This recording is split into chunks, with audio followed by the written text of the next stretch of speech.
Where was Jesus in the war in heaven? The story of the war in heaven is one of the most mysterious and multi-layered themes in Christian theology. It is mentioned in Revelation 12, verse 7-9, where Archangel Michael and his angels battle against Satan and his rebellious forces. But an intriguing question arises. Where was Jesus during this battle? What was his role? 1. The context of the war in heaven.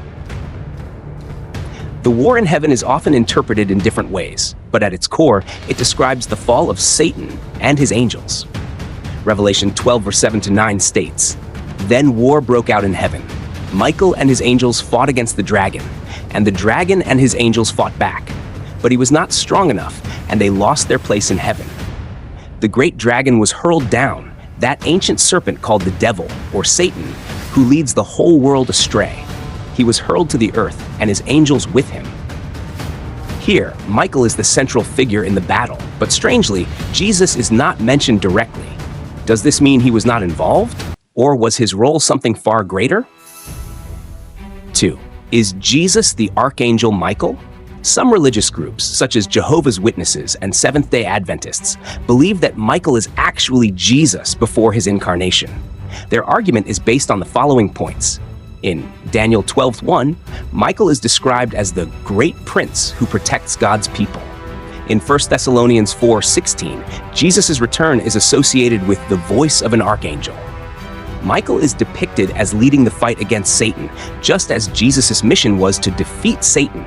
Hebrews 2:14. However, most traditional Christian denominations disagree with this view. They believe that Michael is simply a powerful angel, while Jesus is the Son of God, who holds a higher position than all angels. Hebrews 1:5-6. 3. So where was Jesus during the war in heaven? If Jesus is not Michael, then what was his role in this cosmic battle? There are three main perspectives. 1. Jesus is almighty and does not need to fight directly.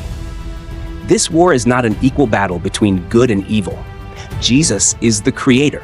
He does not need to fight like a warrior, like a king who gives orders, while Michael and the angels carry them out. In Luke 10:18, Jesus said, "I saw Satan fall like lightning from heaven," indicating that he witnessed the fall of Satan but did not need to engage in the battle himself. Jesus won the real battle in a different way. The war in heaven was not the ultimate battle, but was only part of a greater war between good and evil. When Jesus was crucified and resurrected, that was the true victory over Satan. Colossians 2:15, he disarmed the rulers and authorities and put them to open shame by triumphing over them in him. Instead of fighting in heaven, he fought on earth, died, and achieved victory through his resurrection. 3. Jesus is the judge and the final conqueror. In Revelation 19:11-16, Jesus appears as a warrior on a white horse, leading the heavenly armies, defeating the Antichrist and Satan in the final days. This shows that he is not only an observer, but will ultimately be the one to destroy Satan completely. 4. What does this story mean for us? Even though Jesus is not directly mentioned in the war in heaven, his role clearly surpasses any physical battle. He is not just a warrior, but the Redeemer, the Judge, and the ultimate victor. If you are facing temptation, remember that Jesus has already won the battle against Satan. If you feel the world is full of darkness, have faith that in the end, Christ will completely defeat evil. If you fear the powers of darkness, remember that heaven has already won, and we belong to the victorious side. Looking back, the question, where was Jesus in the war in heaven, is not just a theological inquiry, but also a question of faith. Do we believe that he is in control, even when we do not see him directly at work? If so, we can live with hope and courage, even in a world full of chaos.